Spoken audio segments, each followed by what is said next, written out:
Good to see you this morning. Our visitors, we're so grateful that you're here. Glad to see everyone. Hope that you have a tremendous week this week with your family and your friends and loved ones and those that even you don't like. Sit around the same table and talk. You're going to like them when it's finished. And so spend time with those folks. It's a great time, great season. When you think about giving thanks, if you have your Bibles with you, turn to Ephesians chapter 5, verse 20. There's a young lady once that was in an airport. She had a little boy with her. There was a man there, and he had some candy, and he looked at the little boy, and he gave the little boy some candy. She said, "Now, what do you say?" And he said, "Thank you." And the man said, "No, he didn't have to thank me." And she said, "Yes, he does." "Well, no, it's all right. I was glad to give it to him." No, he has to say thank you. And the reason he has to say thank you is maybe not because you want it, but because it makes him a better person. How true it is. And so the Bible tells us to give thanks. We are in that season of Thanksgiving. I looked at Bo's outfit a while ago, and I was so tickled that it was that beautiful UT orange and not that ugly burnt orange of Texas. And then I realized it was a festive. It had pumpkins on it. So it's a Thanksgiving outfit. We still are converting them to the UT though. But we're in that time, that season of pumpkins and turkey and dressing and all that wonderful things that go along with that. And the family and spending time with the family and seeing the family and getting to sit and talk and spend a little relaxing time with them. What a joy it is, because it is a period of Thanksgiving. This may be my favorite holiday. And the reason being because it's all before the chaos of Christmas, and it's all because there's not a lot else to do other than sit around and talk and eat and watch a little TV. It's an enjoyable time. It's a time, though, in which our nation has set aside to give thanks. And while we as Christians appreciate that and understand that and are reminded and should be reminded to be thankful, we do know that even though it is a season of Thanksgiving, that we are to be thankful at all times. Matter of fact, Paul said in Ephesians 5, verse 20, our text, giving thanks always for all things, God the Father, in the name of the Lord Jesus Christ. Giving thanks always. Paul says, give thanks. We're to be thanks givers. Have you ever thought about that? We're to be thanks givers. That's what the Bible tells us. Oh, give thanks to the Lord, call upon his name. Tell everyone of his benefits. Psalm 105, verse 1. We're to be individuals that constantly are giving thanks. The reason being because we are benefactors. We are individuals that have been given much, for it is from God and from the very hand of God, according to Acts the 17th chapter, that we have received everything that we have. And James reminds us in James chapter 1, every good gift and every perfect gift comes from above, the Father of lights, in whom there's no variables, neither shadow of turning. You see, God is the giver. And we are the receivers. We are the benefactors. We are the ones that have taken in and received the blessings from God. And so, while we look at it and say, well, we're to be thanksgivers, we have to be reminded that it is from him from whom all blessings flow. It is he that opened up the windows of heaven. And yet, there are different attitudes with regards to Thanksgiving. Some are seemingly creeping into our society more and more today, but in reality have always, to a degree, been there. There are those, first of all, that will say, really, I don't need to give Thanksgiving because I deserve what I'm getting. You hear that, especially on some of these shows where they fix a house and give it to them, or fix a house for them, and somebody might say, well, I'm not deserving of this. Oh, you deserve it because you do this, or you do that, or you're this, that, or the other. It reminds us of Luke chapter 12 story of the farmer who's had a bumper crop one year. Remember the story? Oh man, he had a bumper crop. It was all coming in. And what did he say to himself? I'll tear down my barns and I'll build greater barns. Now I know some of us, when we look at that, we might scratch our heads and say, well, if you've got a bumper crop and you don't have enough places to store them, why in the world would you tear down your barns? But you got to remember, barns, if you were dug out of the ground. And they literally were just holes in the ground that were often lined, and they would put their grain in that. And so what he simply means is I'll go and I'll tear the lining out of it. I'll dig it where it's bigger. I'll build bigger barns. And I will say to myself, take your ease, eat, drink, and be merry. You see, he said, I deserve this. I deserve this. This is all for me. It's all about me. It's all what I've done. And here, all of his plans, as Jesus said, he was rich towards himself, but he was not rich towards God. But then there are those that are hypocritical in their thanking God. You know, they offer a thanksgiving to God, but for whatever reason, they just don't seem to really mean it. After all, they've worked. They not only deserve it, but it is the fruits of their own labors and of their own hand. The story of the publican and the Pharisee come to mind, don't they? Remember the story. Remember how that the publican and the Pharisee, how they die. Well, excuse me, let's back up. That's not true. They didn't die. Well, they did eventually, but not in the story. The story of the publican and Pharisee, they're in the temple praying. And as they're in the temple praying, remember what the Pharisee says. Lord, I thank you. I thank you that I am not as this man. His thanks to God was hypocritical. His thanks to God was simply that. His thanks to God was what? Oh, look at me. But the poor publican smote himself on the breast, would not lift up his eyes towards heaven. He was humble in his approach. The Pharisee was considered to be the religious man. But, oh no, Lord, I thank you that what was your thanksgiving? Well, I'm not like other men. Is that really a thanksgiving? Is that not sort of hypocritical? But then there are those that truly give thanks. Thanksgiving is part of our life as Christians because we know it is God. We know that it is God that has given us everything. And so we give thanks to God. That's what the Bible tells us to do. In everything to give thanks. To be individuals that, according to Colossians chapter 1, as Paul gives us a great example, as he prays there for the brethren in Colossae, that they'd be fruitful in every good work. Verse 9, verse 10, giving thanks to the Father. See, Paul said, giving thanks to God for you. Paul was thankful, but he was thankful to God for what God had accomplished, what God had done through those individuals. We give thanks. We give thanks, first of all, to God. We thank Him for the blessings. We thank Him for what He has bestowed upon us. We thank Him for what He has blessed our lives with.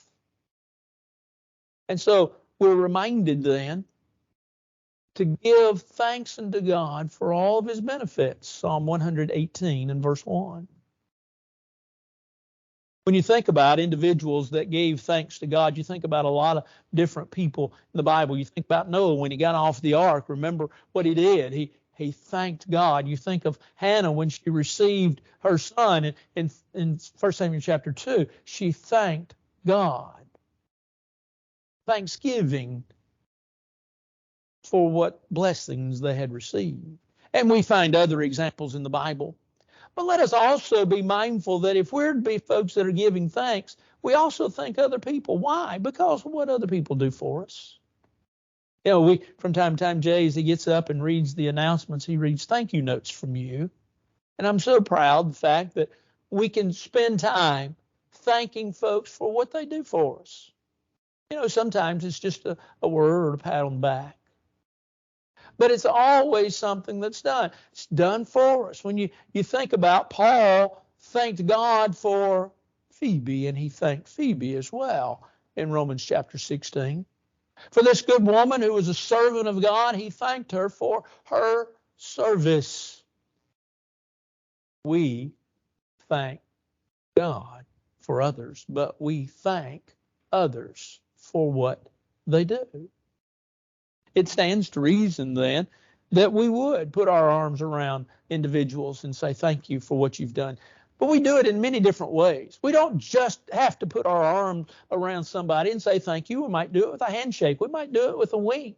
We might do it with a pat on the back. We might do it with a word. We might do it with a card. Babies do it. They just simply look at us and they coo. That's their way of saying thank you for feeding me and changing me and loving me. A boss says thank you by giving a raise. A worker says thank you to another by maybe lifting his hand. Somebody lets you in line in this wonderful mess called traffic in Nashville. Somebody lets you in line because you're in the wrong line. What do? You wave your hand. Thank you. And it just aggravates the stew out of me when I let somebody in and they don't acknowledge it. It really does. I don't do anything. I don't want to be considered road rage, but I'd like to tap my horn and say, hey, just, thank you. Well, they don't. Some, a lot do. More do than don't. But it's simple ways of saying, I thank you for what's been given to me. One of those reality shows back a few years ago was giving folks candy, boxes of candy. And as they were giving them out, there was something that was behind it, but they didn't tell the people. And so they were giving boxes of candy. And the what was behind it, the secret that was behind it was they wanted to see how many boxes of candy they could give out or had to give out before someone said thank you. And the first person that said thank you got an extra $1,000. 5 boxes of candy had to be given away before somebody finally said thank you. And that person got not only the box of candy, but $1,000. It doesn't hurt us to give thanks for what folks have done for us. And to, if you will, acknowledge their efforts on our behalf. Thank God. Thank others. So we're to be people, first of all, Paul says, giving thanks always. Always. Well, now that's a hard thing because, sometimes we just, there are things that we just aren't thankful for. We're sort of like the little boy that the family bowed their heads and they were about to pray. They were about to thank God for the food, and one little boy looked at it and he says, we got to thank God for the broccoli? Another little boy looked at it and he says, well, it's good or nothing. Well, in life, we have events that go on, and we simply wonder if Paul really knew what he was talking about. Give thanks always. And yet, he would repeat it again in everything, 1 Thessalonians chapter 5, verse 18, everything give thanks. Matthew Henry was a known preacher, a theologian, many years ago. Henry was robbed. In his daily diary or journal, he sat down at the end of the day and he wrote, he said, I was robbed today. He said, I'm thankful, first of all, that it was me and not someone else. Second of all, I'm thankful for the fact that while I was robbed, it was not much. Thirdly, I'm thankful that I've never been robbed before. See, he was thankful even in the midst of some times that aren't very pleasant. And yet the Bible teaches us, it says, be thankful always. Have a thankful heart. In many ways, isn't that what Jesus was teaching when he talked about the book of Luke, the story of the 10 lepers? How that Jesus came upon them and he healed them. Now, as we already know, but as a simple reminder, think about the lepers. As a leper, you were an individual that was a societal outcast. You were placed outside of society. You were really, if you will, outside the bubble looking in. You couldn't be with your family. You were isolated. You couldn't be with your friends. You couldn't be with anybody. You had to stay far away from everybody. You were considered unclean, and anybody that would be around you would be considered unclean, so you stayed away from everybody. When Jesus healed these 10, 9 went away. 1 came back, and he thanked the Lord for what he had done. Now, we can look at the 9 and we can justify, they went away because they were in a hurry. They went away because they had to get the priest to sanction the fact that they were made whole, and being made whole, they could get back into society. They could go see their parents. They could go see their children. They could go see their spouses. They could go see their loved ones. They could go see their friends and neighbors. They were in a hurry. We can justify it any way we want to justify it. But Jesus asked the question, were there not 10? Where are the 9? Well, I'm sure that man would have said, well, I don't know, but I'm here, Lord, and I just want to thank you. The Lord blessed him, for he had been thankful. Dear friends, we're to be thankful always. Well, here comes the question. Preacher, if there are times in my life in which I it's a struggle to be thankful for. And there are times in my life in which, simply put, I get in too big a hurry, sort of like the 9. I get in too big a hurry, and I just don't stop to thank God for what he's done. And I just, at the close of the day, I have so many things to ask of God that I just failed to thank him. It's sort of like the old legend. The old legend's made up story, but it kind of made a point. And the point was that according to the legend, like I say, made up man-made story of an individual that sent, or rather God, that sent two angels to come to the earth. One was to bring back all of the petitions to God, and the other was to bring back all the thanksgiving that had been given to God. The one that took all the petitions to God could not carry the load because the petitions were so great. But the angel that was carrying back all the thanksgiving to God had no trouble carrying back. Why? Because very few folks offered thanksgiving.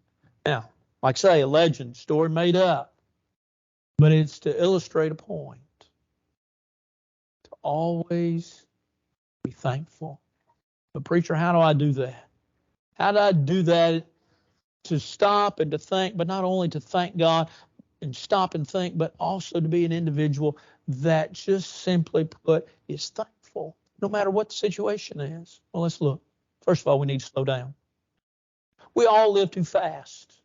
We all live in a hurry. We're all in a run. That guy that passed me on the road the other day thought he was getting ahead of me. 2 red lights later, I'm right behind him. Right? He needed to slow down. Why? Because he almost ran over me, trying to get around me. Not just in cars, though. But life, we run constantly. We have appointments on top of appointments on top of appointments. We have this and this and this and this going on. And we have calendars we have to keep. Why? Because we're living so fast, and maybe we just need to slow down. Because when we slow down, we're really able to count our blessings and name them one by one. Secondly, don't major in your troubles. We tend to major in our troubles. In other words, we see the problems more than we see the good things. We see the difficulties more than we see the delights. We see the heartaches more than we see the happiness. It's just sort of human nature almost. Little second grade boy came into school one day, and he was wearing glasses. And everybody, second graders, oh. And so at the end of the week, the teacher said, let's talk about what we're thankful for. And the little boy raised his hand. He said, I'm thankful for glasses. And the teacher said, can you explain? And he said, yeah. He said, it keeps the bullies from hitting me and it keeps the girls from kissing me. I'm thankful for glasses. Sometimes we need to learn to turn problems into good solutions. So don't major in your troubles. Thirdly, count your blessings. Have you ever made a list of your blessings? Have you ever sat down and said, okay, I'll write down all the things that I have going on in my life, all the blessings that are mine? Let your life be without covetousness. Be content with such things as you have. Hebrews chapter 13, verse 5. Why? Because the promise the Lord made, I'll never leave you nor forsake you. Count your blessings. Count your blessings and see what God's done for you. Count your blessings, and I think you'll find that your blessings are far more than your problems, and your blessings are greater than your problems. And so if we want to be thankful always, we need to learn to count our blessings, but we need to ask God for help. God, enlighten my eyes. Paul said to enlighten my eyes to understanding, in Ephesians chapter 1, verse 18, we need to be enlightened. Sometimes we need to be enlightened. My wife enlightened this clod here many years ago, and she still does it to this day, and I'm so thankful for it. We can be driving down the road, and she'll say, isn't that pretty? Isn't that nice? Look at those clouds. Aren't they pretty? I'm thankful for her, but I'm thankful for her opening my eyes. Sometimes we need to do that. Paul said he did that with regards to God. We need to ask God to help us. Help us open our eyes to see what's going on. Help us to see the world and to see all things therein. Help us to be enlightened, but then also create what we'll just simply call memorials. Think about the Old Testament. Think about especially when the children of Israel crossed over the Jordan River. Remember, they raised their Ebenezer. You sing that in that song? Here I raised my Ebenezer. You ever wondered what in the world is an Ebenezer? I'm sure you thought it was Scrooge, but it wasn't. Remember, they carried the stones across and they left them there. They stacked them there for a monument so that when people would come by, what was the purpose? So that when people would come by, they would ask the question, what means these stones? Now, I'm not saying all throughout your house and in your car and your yard and everything, you need to create little memorials. Leave a rock here or there or whatever. But I am saying maybe mentally, if nothing else, create little memorials in your life. That you remember what happened. That you remember the blessing that came. And so we're mindful that Paul says to give thanks always. But then he says, and it was hard to read, but this is for all things. For all things. Preacher, is that really possible? Well, Paul said in 2 Corinthians chapter 9 and verse 8, it gives to all liberally in everything. But he goes on to say, he says, gives all liberally in everything that we may do what? That we may give thanksgiving to God. Being enriched in all things liberally, that we may give thanksgiving to God. In everything. In everything and for all things. For the helpful things of life, we're to give thanks. The helpful things. What are the helpful things in life? Well, there's a lot of things that are helpful. There's our faith that carries us through life. Just as Paul would tell those as the ship was being tossed and the sailors were afraid that they were going to lose their life, he said, God has spoken to me this very night, and he's told me that we're going to get there, that everything's going to be all right, that not a life is going to be lost. And in Acts 27, verse 25, he says, and I believe God that it shall be even as he has told me.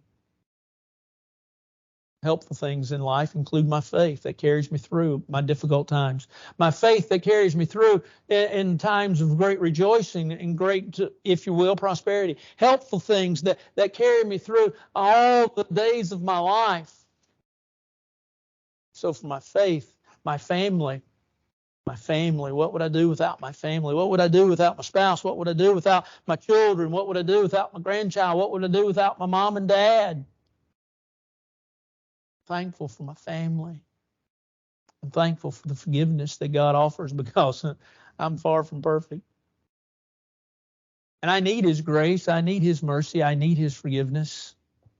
I need the fact that he's willing to bless me in my life with those spiritual things that are mine.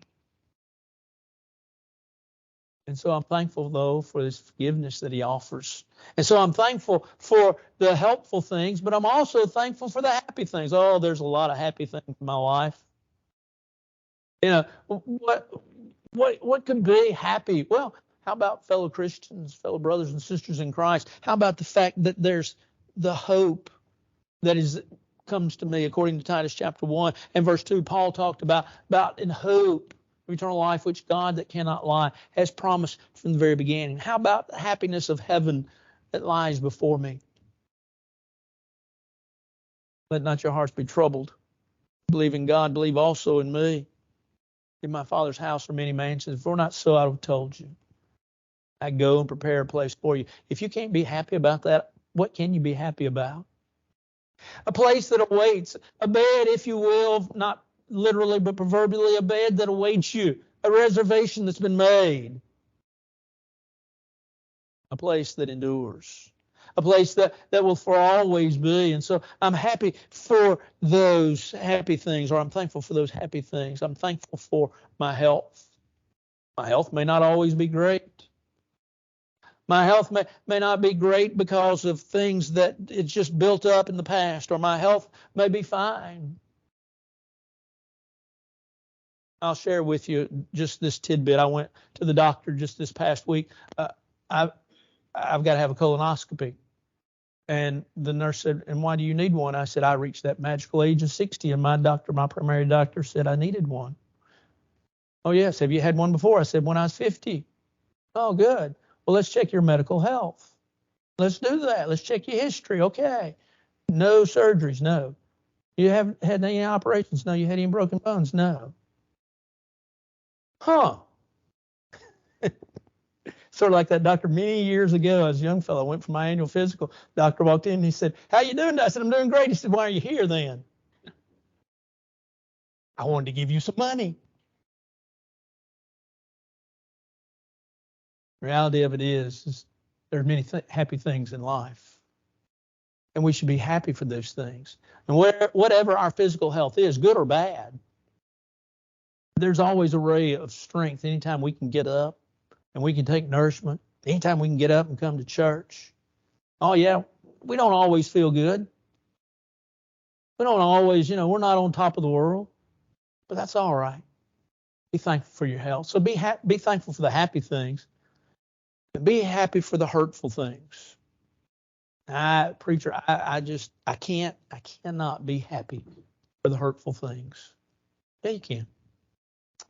You see, we look at the hurtful things as the absence of God, and we look at the hurtful things as being those things that not only are the absence of God, but the hurtful things are what absolutely shouldn't be. Well, it's the presence of God that proves the hurtful things are hurtful, first of all. Second of all, it's the fact that the hurtful things will correct us into the happy things. See, Paul said, I reckon, I suppose would be one way of saying, but I reckon that the suffering of this present time is not worthy to be compared with glory which shall be revealed in heaven. Romans chapter 8, verse 18. In other words, Paul says the hurtful things in life, they're getting me to the happy things. I don't like pain. I don't like to hurt. I don't like to feel bad. I don't like to be sick. I don't like to go to the doctor. I don't like to be an individual that is complaining. I don't like to be. I don't like to have hurt in my life. I understand that. Who does? Who does? But yet, isn't it interesting that it is the hurtful things in life that show us and shine up the good things in life, that make the good things look and feel and appear so much braver and greater. I was reading a good friend of mine on Facebook the other day. It's the slow runners in life that make the fast ones look fast. You're welcome. Well, of course, David is kind of that way anyway. But that I thought that is really good. We need, though, to understand that the hurtful things are not there to just inflict pain. God's not a sadistic person, sadistic being. He's not a masochist, and where he loves to inflict pain. But he says, the chastening of the Lord, what does it do? Well, it works great things according to Hebrews chapter 12, verse 5 and 6, or verse 11 and 12. Thought begins in verse 5. We need to remember to thank God even for the hurtful things, knowing that they have purpose and knowing that they have a reason. We're to be thankful people. And so that psalm that is probably known by us all because we probably all memorized it when we were children, the 100th Psalm, concludes this way, beginning in verse 4, enter into his gates with thanksgiving and into his courts with praise. Be thankful unto him. Bless his name. The Lord is good. His mercy is everlasting, and truth endures to all generations. Be thankful. The greatest thing, though, that I can be thankful for is him sending his son to die for me, so that the hope that we just mentioned a minute ago can be mine, a present possession with a future outcome. And so this morning, if you're not a New Testament child of God, or you're a child of God that needs to be restored, one of the best ways you can say thank you to God is by responding to this Lord's invitation. If you need to, won't you come? I'll get up, stand and sing.